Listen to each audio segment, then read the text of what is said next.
I received a message that shattered my world. My son Tyler sent a text to our family group chat. "We think it's best if Mom keeps her distance for a while." My daughter-in-law Amanda immediately hit the like button to show her agreement. With shaking hands, I replied, "Understood.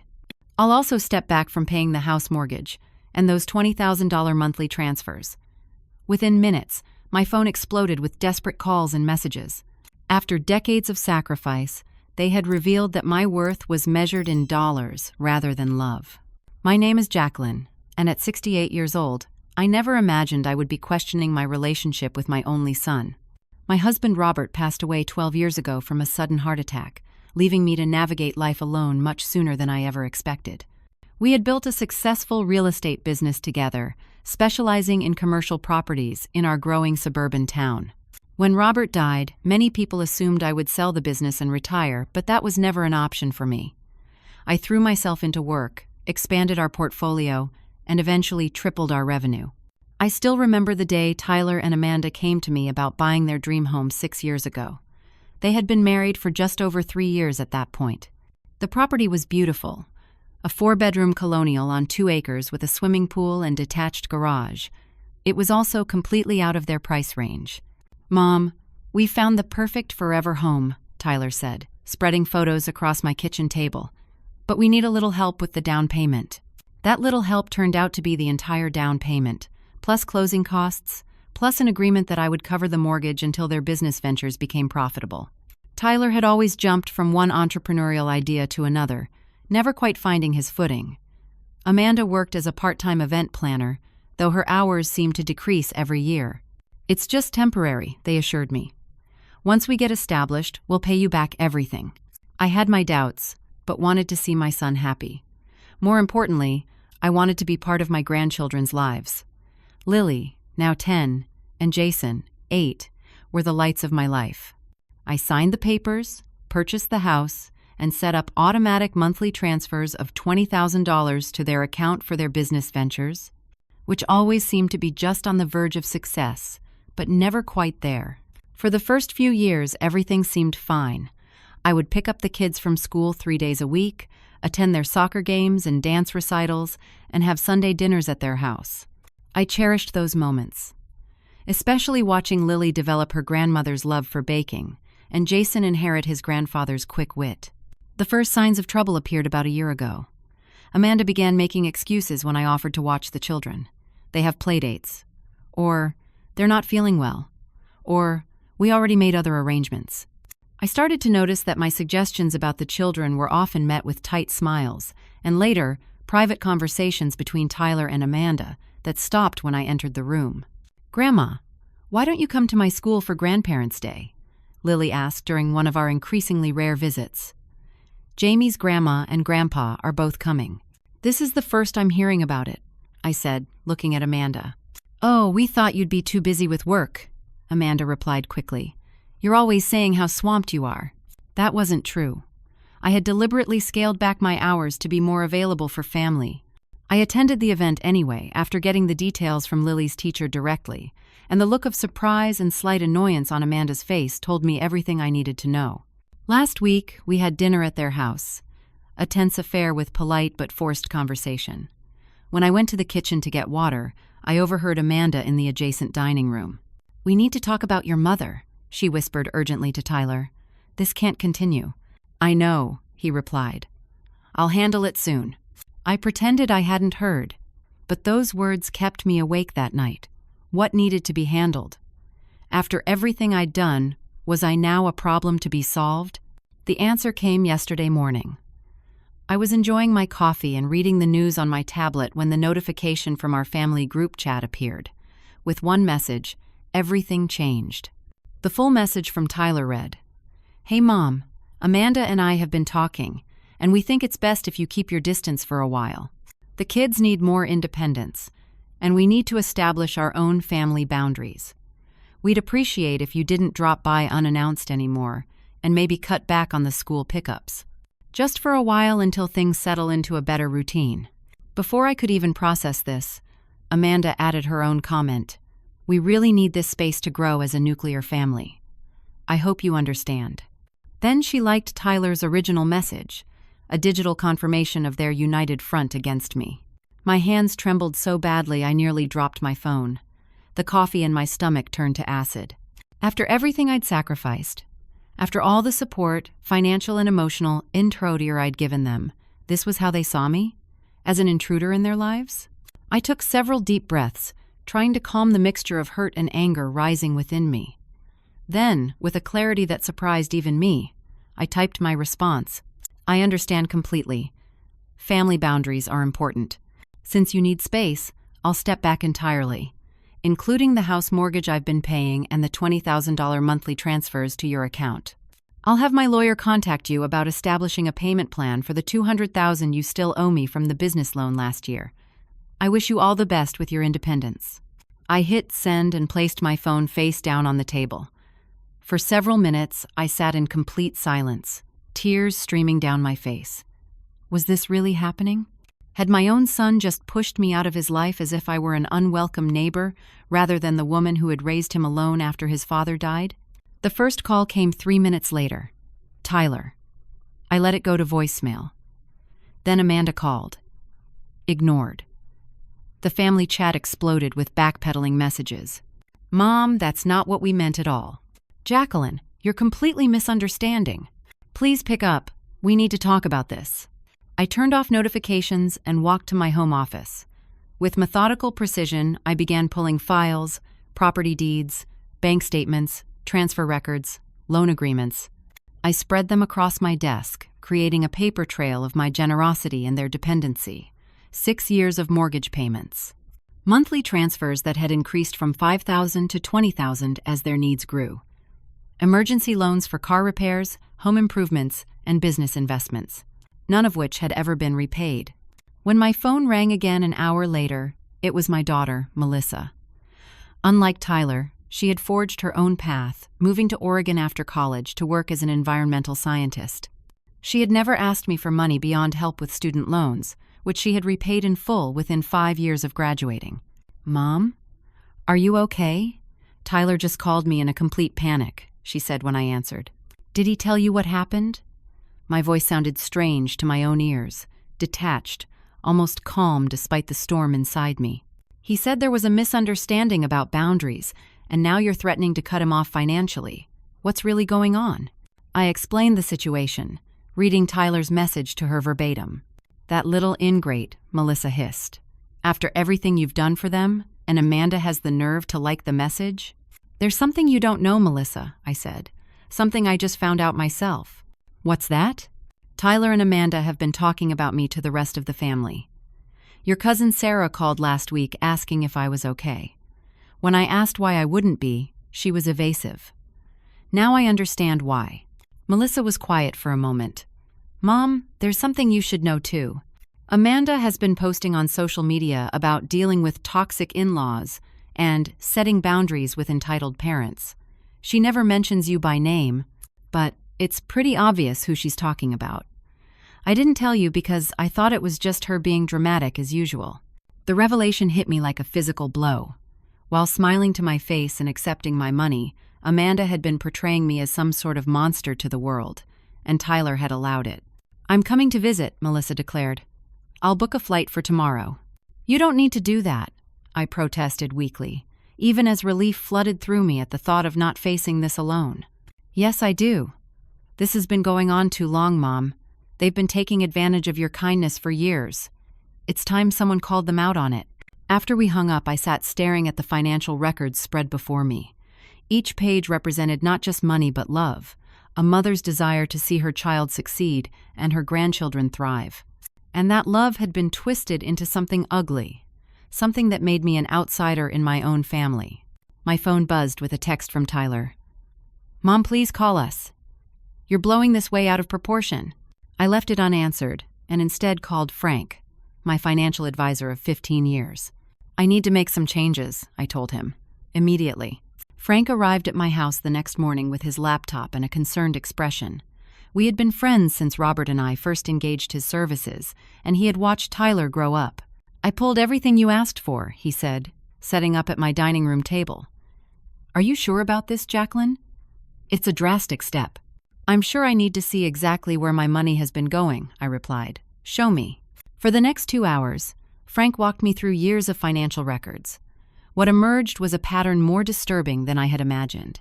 The business ventures Tyler had been requesting funds for had indeed existed, but none had lasted more than a few months. The custom furniture workshop had closed after completing just 3 commissions. The food truck had been sold at a loss after less than a year. The investment in his friend's tech startup had evaporated when the company dissolved. What about the most recent venture, the eco-friendly construction company?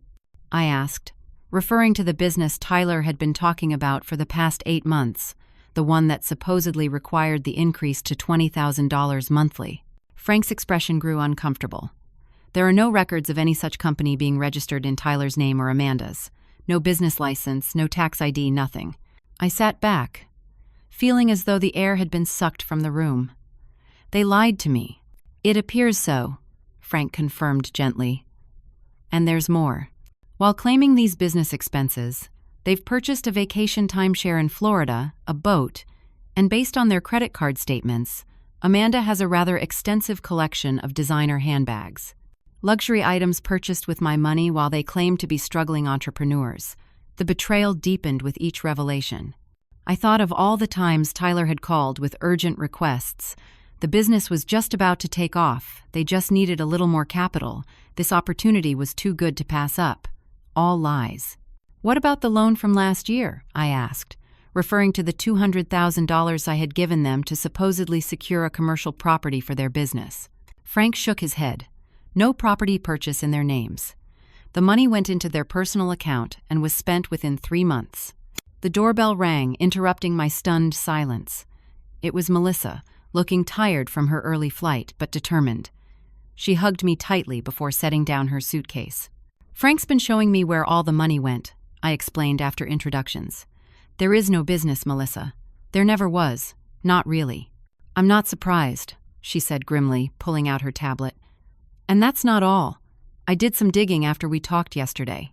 She showed me screenshots of conversations between Tyler and our extended family members, complaints about my interference in their lives, how I was smothering them with my presence, how they needed to establish boundaries with me. He sent these to our cousins, to Uncle Paul, even to Dad's old friends, Melissa explained. For months, he's been painting you as this controlling, overbearing mother who can't let go. I felt physically ill. The son I had sacrificed everything for had been systematically turning my family and friends against me behind my back. No wonder some of them had been distant lately. The phone rang, my landline this time. I almost didn't answer, but something told me I should. Mrs. Wilson? This is Patricia Evans, Lily's teacher at Oak Ridge Elementary. Yes, hello, I said, trying to sound normal despite my emotional state. I'm calling because Lily mentioned you might be attending her science fair this Friday, but I noticed you're not on the approved visitor list anymore. There seems to be some confusion. What do you mean, not on the approved list? I'm her grandmother. There was an uncomfortable pause. According to our records, Mrs. Amanda Wilson requested your name be removed last month due to family issues. She said it was temporary. The room seemed to spin around me. Last month, before yesterday's message, they had been planning this for weeks, methodically cutting me out of their lives while still accepting my money. I see, I managed to say. Thank you for letting me know.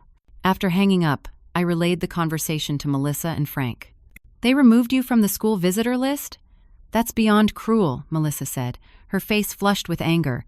They're actively preventing you from seeing your grandchildren. And Lily clearly doesn't know, I added, my heart breaking for my granddaughter. She still expects me to be there.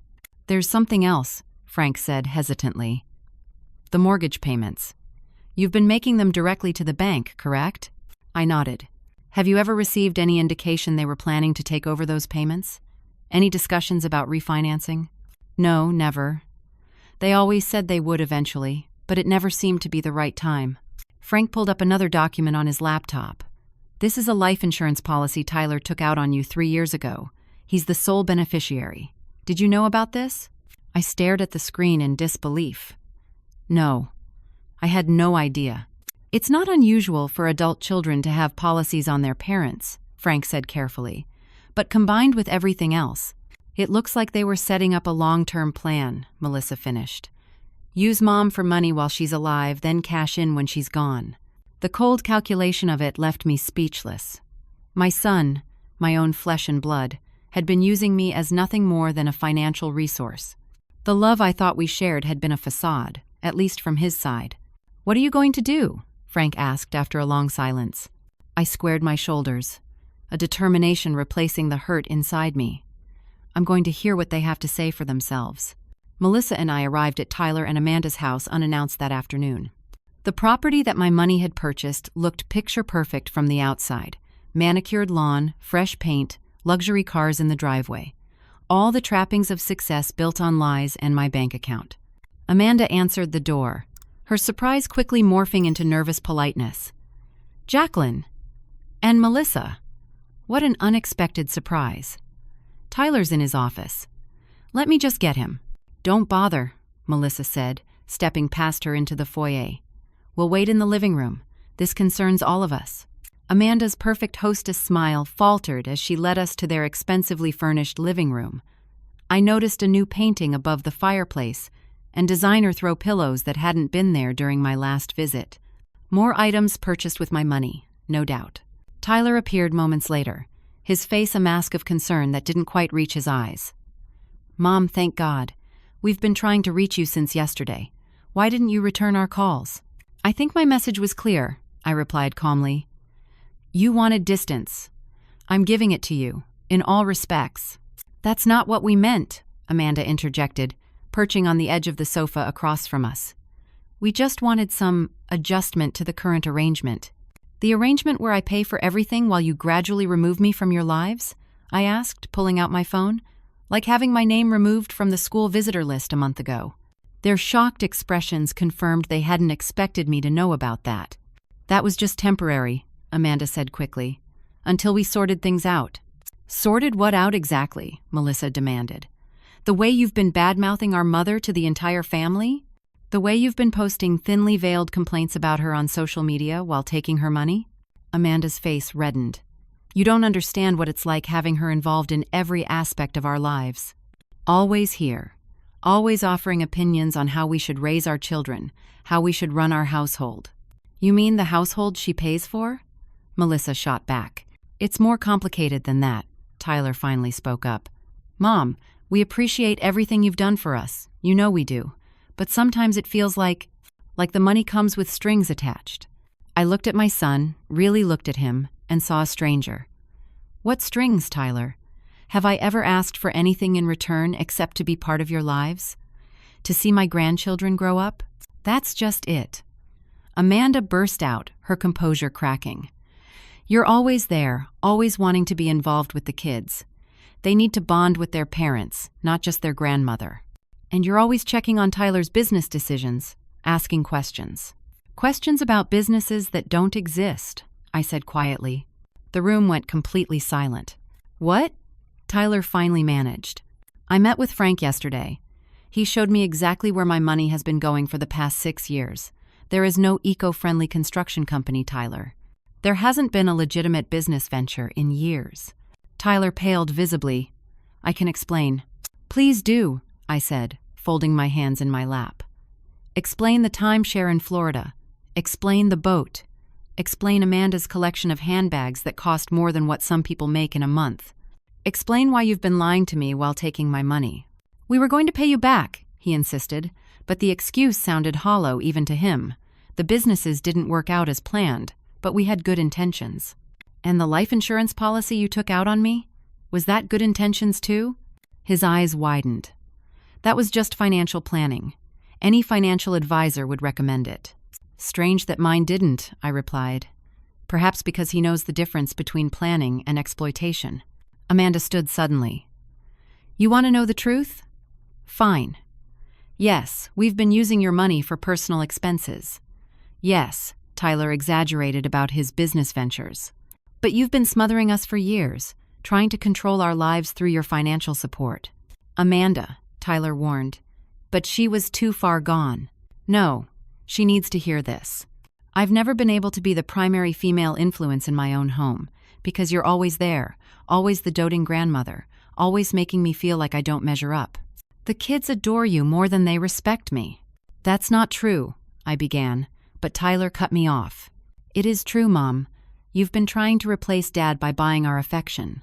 You throw money at us instead of dealing with your grief, and you expect us to be eternally grateful while you insert yourself into every aspect of our lives. The accusation struck me like a physical blow. Replace your father?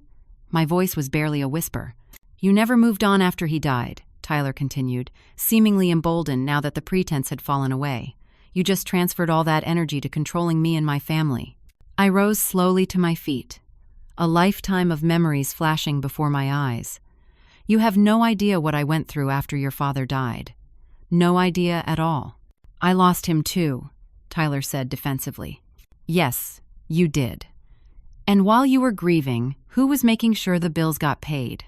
Who was working 60-hour weeks to keep the business afloat so your college tuition wouldn't be affected? Who was attending your football games alone, sitting among all the complete families, trying not to let you see how much it hurt that your father wasn't there? Tyler looked away, uncomfortable. Do you know what I did when the business was struggling that first year after he died? I sold my mother's jewelry, pieces that had been in our family for generations. I told you it was in storage. I sold it to pay for your senior year spring break trip because I couldn't bear to see you miss out while you were still grieving. Mom, I didn't know. Of course you didn't. I made sure you didn't. Just like you didn't know I skipped my blood pressure medication for 3 months to help pay for your wedding when that big client backed out of a deal. Amanda looked stricken. You never told us. Because parents protect their children from worry. Parents sacrifice without expecting recognition. At least, that's what I thought parenting was. I picked up my purse. Clearly, I was mistaken. Where are you going? Tyler asked, panic edging into his voice. Home. To reconsider my role in your lives. You wanted distance? You've got it. But not on your terms anymore. On mine. Melissa stood to join me. For the record, she said to them both, you two are the most selfish, ungrateful people I have ever met. While you've been living in luxury on Mom's dime, she's been silently carrying this family, and you've been complaining about her to anyone who would listen. We left them standing in their beautiful living room, surrounded by the evidence of their deception and entitlement. Neither of them followed us to the door. As we drove away, I finally allowed the tears to come. Not just for the betrayal I had experienced, but for the son I thought I knew. Somewhere along the way, he had become someone I didn't recognize. Someone who could take and take while giving nothing in return but resentment. They'll come crawling back when the money stops, Melissa said as she drove. You know that, right? Yes, I replied, watching the neighborhood recede through the window. But nothing will ever be the same. The next morning, I woke in my quiet house with a strange sense of clarity. The crushing pain of betrayal was still there, but alongside it was something unexpected, relief. For years, I had been carrying the weight of Tyler and Amanda's financial needs, constantly worrying about their stability, their happiness, their future. The burden had become so familiar I hardly noticed it anymore. Now that it had been forcibly removed, I felt lighter somehow. I made coffee and sat in my sunroom, watching birds at the feeder in my backyard. How long had it been since I'd simply sat and observed nature without checking my phone for messages from Tyler or calculating upcoming expenses in my head? You look peaceful, Melissa commented, joining me with her own cup. Given the circumstances, I mean. I had an epiphany sometime during the night, I told her. I've been enabling them. All this time I thought I was helping, but I was actually preventing them from growing up. Melissa nodded. I've thought that for years, but didn't know how to tell you. You were so happy to be needed. That's just it. I confused being needed with being loved. The realization was both painful and freeing. I've been buying their affection because deep down, I was afraid if I stopped being useful, they'd have no reason to keep me in their lives. Oh, Mom. Melissa reached across the table to squeeze my hand. It's time for some major changes, I said with newfound determination. Will you come with me to see my attorney this morning? By noon, I had set in motion a complete overhaul of my financial entanglements with Tyler and Amanda. My attorney, Paul Stevenson, had been shocked by the extent of my support and equally appalled by their behavior. We can stop the automatic transfers immediately, he assured me. As for the mortgage, since it's in your name, you have options. You could sell the property, transfer ownership to them and let them refinance, or continue paying but with formal rental terms. I won't make them homeless, I decided. Not with the children there. Give them 3 months to arrange alternative financing. After that, if they can't qualify for a mortgage on their own, I'll sell the house. We drafted formal notices, removed Tyler and Amanda from my accounts where they had been authorized users, and began the process of revising my will. By the end of the day, I had reclaimed control of my finances, and, by extension, my life. "What now?" Melissa asked as we left Paul's office. "Now," I said with a small smile, "I think it's time I reconnected with some old friends." Over the next week, I reached out to people I had gradually lost touch with during the years I'd spent prioritizing Tyler's family. My college roommate Susan, who had been inviting me to her book club for years. My neighbors Richard and Dorothy, who hosted community game nights I'd always been too busy to attend. My late husband's cousin Ellen, who lived just 30 minutes away but whom I hadn't seen in person for nearly 2 years. They all welcomed me back with open arms, no questions asked. With each lunch date, each phone conversation, each evening spent in company that asked nothing of me but my presence, I felt more of myself returning, parts of Jacqueline that had been submerged beneath the weight of being solely Tyler's mother or Lily and Jason's grandmother. Meanwhile, the fallout from my decision continued. Tyler called daily, his messages evolving from angry demands to tearful pleas. "Mom, the bank called about the mortgage. They said you're stopping payments in 3 months?" "That's right," I confirmed calmly. "You have that time to arrange your own financing. You know we can't qualify for a loan that size right now. Then you'll need to find a more affordable place to live." "What about the children? You'd put your own grandchildren out of their home?" The emotional manipulation that had worked so effectively in the past fell flat now. "No, Tyler. You would be putting them out of their home by living beyond your means and depending on me indefinitely. There's a difference."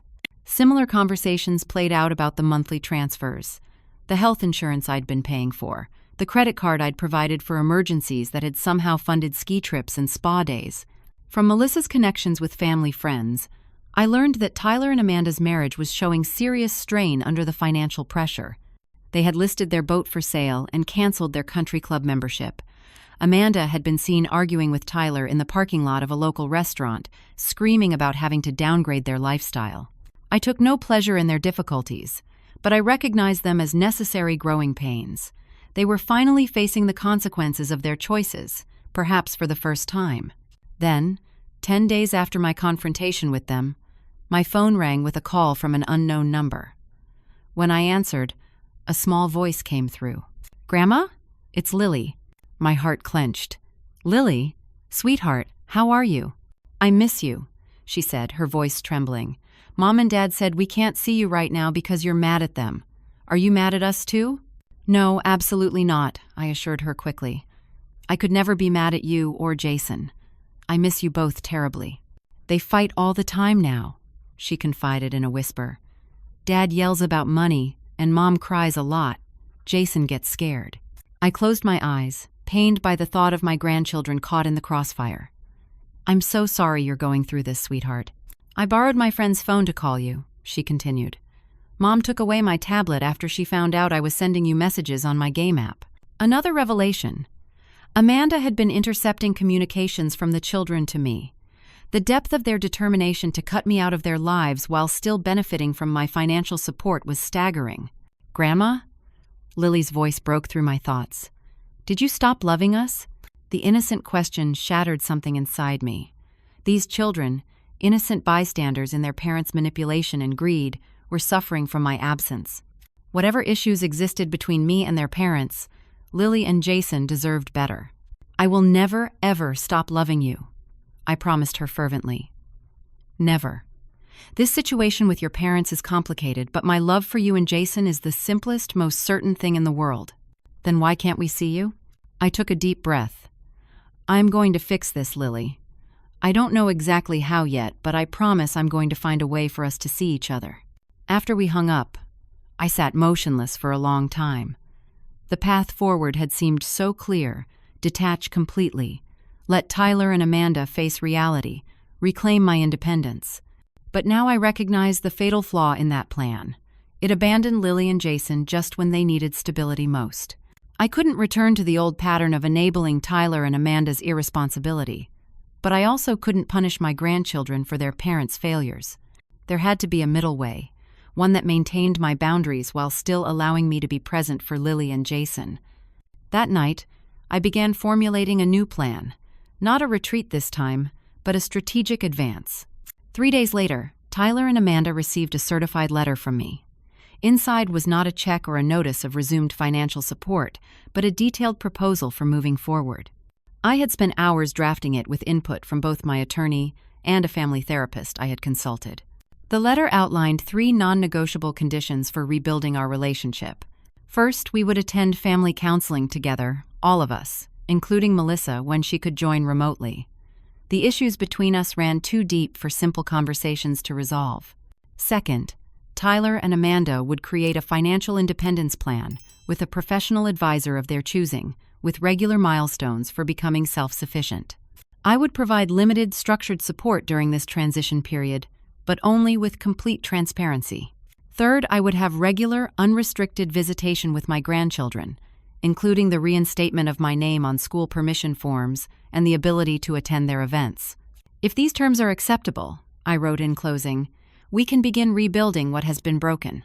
If not, I am prepared to remain distanced from all aspects of your lives, including the sale of the house when the 3-month period ends. I did not mention the separate matter I had already put in motion, the establishment of education trusts for Lily and Jason that neither Tyler nor Amanda could access. Whatever happened between us, I would ensure my grandchildren's futures were secure. The response came faster than I expected. Tyler called the same day they received the letter. "We'll do it," he said, his voice subdued. "All of it. Just like that? No arguments? We don't have much choice, do we?" There was a bitter edge to his words that told me this wasn't a change of heart so much as a recognition of reality. "You always have choices, Tyler," I replied evenly. "This one happens to come with both consequences and opportunities." The first counseling session was scheduled for the following week. I arrived early, having prepared myself mentally for what would likely be an uncomfortable experience. The therapist, Dr. Harriet Green, had been recommended as someone who specialized in family estrangement and financial conflicts. Tyler and Amanda arrived exactly on time, both looking tense. The superficial warmth they had always displayed toward me had vanished, replaced by a wary formality that was somehow more honest. After introductions and explanations of the process, Dr. Green asked each of us to share our perspective on what had brought us to this point. I went first, detailing the years of financial support, my gradual exclusion from their lives, and the devastating message that had brought everything to a head. Tyler spoke next, acknowledging the financial support but framing it as something that had created an unhealthy dynamic. "Mom has always used her money to control our choices," he claimed. We felt suffocated. When it was Amanda's turn, she was surprisingly blunt. "I've resented Jacqueline's relationship with the children from day one," she admitted. "They adore her. They listen to her. Sometimes it feels like she's more their mother than I am." "That was never my intention," I said quietly. "Intention doesn't matter as much as impact," Dr. Green noted. "Amanda, can you identify what specifically made you feel this way?" Amanda hesitated, then said, "There was always an undercurrent of comparison. The children would say, 'Grandma makes cookies from scratch,' or 'Grandma knows all about dinosaurs.' It made me feel inadequate." "So you began creating distance between Jacqueline and the children?" "Yes," Amanda admitted. "I thought if they spent less time with her, they'd appreciate me more. But then we became dependent on her financial support, which made me resent her even more."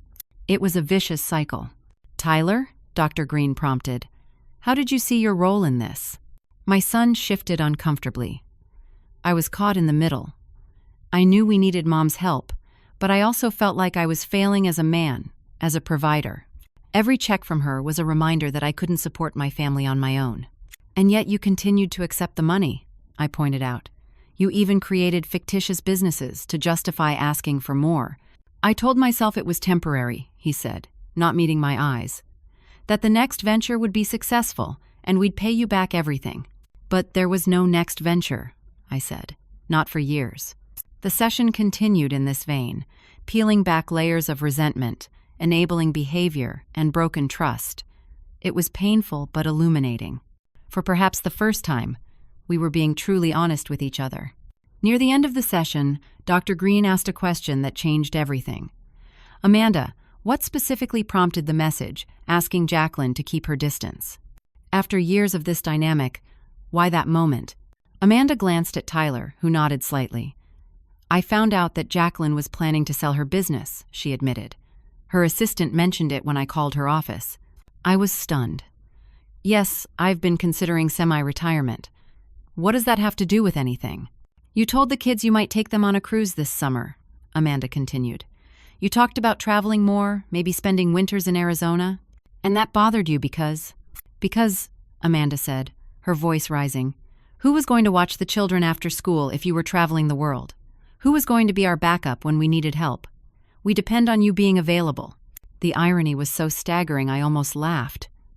"So you asked me to keep my distance because you were afraid I was going to keep my distance?" "We needed to establish boundaries on our terms," Amanda insisted, though her reasoning sounded hollow even to her own ears. Dr. Green stepped in. "It sounds like there's been a fundamental misalignment of expectations here. Amanda and Tyler, you wanted Jacqueline's financial support and practical help with childcare, but without the emotional closeness or influence that naturally comes with those things. Jacqueline, you provided financial support in part to maintain that emotional connection, seeing it as an expression of love." "That about sums it up," I agreed. As we were wrapping up, Amanda made one final, surprising admission. "There's something else you should know," she said, looking nervously at Tyler. "Something I haven't even fully told Tyler." "What is it?" Dr. Green prompted. "I have money," she said quietly. "Quite a bit, actually. An inheritance from my grandmother that came when I turned 35. It's in a separate account that Tyler doesn't have access to." The room went completely silent. Tyler stared at his wife as if seeing a stranger. "You what?" he finally managed. "We've been taking money from my mother when you had your own all along?" "It's not that simple," Amanda protested. "That money is my security. I've always been afraid of being financially dependent on anyone. When your business ventures kept failing, I needed to know I had a backup. So you let us take from my mother instead of using your own resources?" Tyler's voice rose in disbelief. "You let me lie to her about businesses, ask for more and more money, all while you had a secret nest egg?" "I was protecting myself." "No," Tyler said, standing up. "You were protecting yourself at everyone else's expense. Do you know what this has done to my relationship with my mother, to our marriage? And all because you couldn't be honest about your own resources?" It was the first time I had seen my son stand up to Amanda, and despite everything, I felt a flicker of hope. Perhaps this crisis really could lead to growth after all. As we left the session, Tyler pulled me aside while Amanda walked ahead to the parking lot. "I'm sorry," he said simply. "I don't expect you to forgive me right away, but I want you to know I see things more clearly now." "This is just the beginning," I reminded him. "We have a long way to go." "I know," he nodded. "But I'm willing to do the work if you are." I watched him walk away, joining his wife at their car. They immediately began arguing, their body language tense and defensive. The road ahead would not be easy for any of us. But for the first time in weeks, I felt something like optimism. Not because they had capitulated to my terms, but because truth, painful as it was, had finally found its way into the light. On the drive home, I reflected on how quickly everything had changed. In just 3 weeks, relationships that I thought were unshakable had been revealed as fragile and conditional. Yet in their place, perhaps something more authentic could grow, something based on honesty rather than expectation and obligation. I had no illusions that Tyler and Amanda had undergone a complete transformation. Their compliance with my terms was born of necessity rather than genuine remorse. But it was a start. And more importantly, it meant I could be present for Lily and Jason again, offering them the stability and unconditional love they deserved. The next day, I received a text from Tyler. "Lily and Jason have been asking about you. Would you like to see them this weekend? Just the 3 of you." "Yes," I replied immediately. "I would like that very much." 6 months have passed since that fateful group chat message that changed everything. The journey has not been easy, but it has been transformative in ways I never could have imagined. Tyler and Amanda's house is now truly theirs. After 2 months of counseling and financial planning, they made difficult but necessary changes. They sold their vacation timeshare, downsized to more modest vehicles, and Amanda finally acknowledged her inheritance, using part of it as a down payment to refinance the mortgage in their names. The house that had been a symbol of their entitlement became a milestone in their journey toward responsibility. Tyler found his footing professionally, though not in the entrepreneurial ventures he had chased for so long. He accepted a position with a commercial real estate firm, starting at an entry-level position despite his age. His colleagues are mostly in their 20s, and the pay is considerably less than what they were accustomed to living on. But for the first time in his adult life, he is earning his own way, without relying on his mother's support. It's humbling, he told me during one of our now regular coffee meetings, but also freeing. I can look in the mirror every morning and know that what I have, I've earned. Amanda has undergone perhaps the most surprising transformation. After the revelation about her hidden finances and the role she played in our estrangement, she began individual therapy in addition to our family sessions. Slowly, she has been unpacking her deep-seated insecurities about motherhood and her fear of financial vulnerability stemming from her own parents' bitter divorce. "I was so afraid of being the kind of mother my mother was that I overcorrected," she explained during a rare moment of candor. "I resented your bond with the children because I never had that with my own mother or grandmother. While we will likely never be close friends, we have developed a mutual respect that serves the greater good of the family."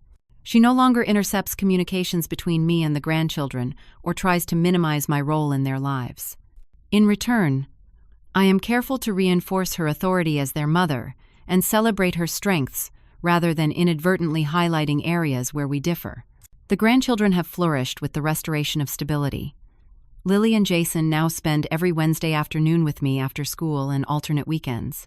Our relationship has different boundaries than before, more clearly defined and mutually agreed upon by all adults involved, but no less loving.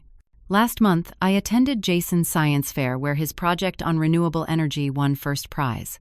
As I stood beside Tyler and Amanda, watching him accept his ribbon, there was a moment of shared pride that transcended our complicated history. Later, Lily performed a piano piece at her recital that we had practiced together during our Wednesday sessions.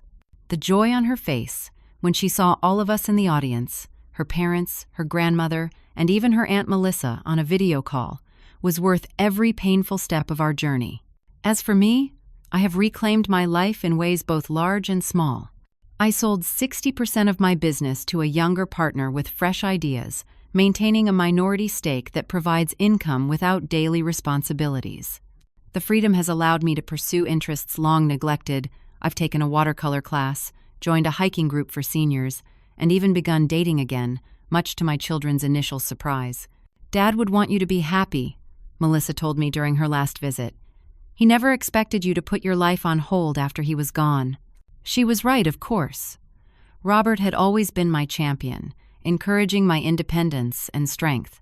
He would have been disappointed to see how I had allowed myself to be used, but proud of how I ultimately stood my ground. The financial boundaries I established have remained firm. I created college funds for Lily and Jason that will provide for their education regardless of what happens with their parents. Beyond that, Tyler and Amanda are responsible for their own financial well-being. When they recently approached me about investing in a legitimate business opportunity, I declined, not out of spite, but because they need to succeed or fail on their own merits. Our monthly family counseling sessions continue, though less frequently now. Dr. Green has helped us develop healthier communication patterns and expectations. The most important lesson we've learned is that love and money must be separated if either is to remain pure. Financial support given from obligation or accepted out of entitlement poisons the well of family relationships. Last week, we gathered for Thanksgiving dinner, the first holiday meal at their house since our estrangement and reconciliation. The table was less lavishly appointed than in previous years, the food simpler but no less delicious. Before we ate, Tyler asked to say a few words. "I want to thank you, Mom," he said, his voice thick with emotion, "not just for everything you've given us over the years, but for having the courage to stop giving when it was harming rather than helping." It was a painful lesson, but one we needed to learn. Amanda nodded in agreement. "We're building something better now," she added, "something based on honesty and mutual respect." Later, as we enjoyed pumpkin pie that Lily and I had baked together the day before, I looked around the table at my imperfect, struggling, growing family and felt a profound sense of peace. The journey had been painful, but necessary. By standing firm in my worth, I had given my son and his family the opportunity to find theirs. The price of losing me, it turned out, wasn't measured in mortgage payments or monthly transfers. It was in the recognition that true family bonds are built on respect, honesty, and mutual support, not financial dependence. In withdrawing my enabling behavior, I had created space for genuine growth and transformation. As I prepare to leave for a 2-week cruise with my hiking group tomorrow, my first real vacation in years, I reflect on how differently things might have turned out. Had I continued the pattern of financial support without boundaries, the resentment on both sides would have festered until the relationship was beyond repair. By confronting the painful truth, we found a path to healing that none of us could have envisioned in those first devastating days. The greatest lesson in all of this has been about my own worth. For too long, I measured my value as a mother and grandmother by what I could provide materially. Now, I understand that my true value lies in modeling strength, integrity, and healthy boundaries for the generations that follow me. If you're facing a similar situation in your own family, whether you're the giver being taken advantage of or the taker who has grown dependent, I encourage you to find the courage to break the cycle. The path to healthier relationships begins with honesty and accountability, no matter how difficult those first steps may be. The price of losing me taught my family that some things, respect, honesty, genuine connection, are truly priceless. And in losing what we had, we found something infinitely more valuable: a family built on love rather than obligation, truth rather than convenience, and mutual respect rather than financial dependence. Has your family ever experienced a financial conflict that tested your relationships? How did you handle it? I'd love to hear your stories in the comments below. And if this story resonated with you, please like this video, subscribe to hear more personal journeys, and share with someone who might need to hear this message today. Thank you for listening. And remember, your worth isn't determined by what you give, but by who you are.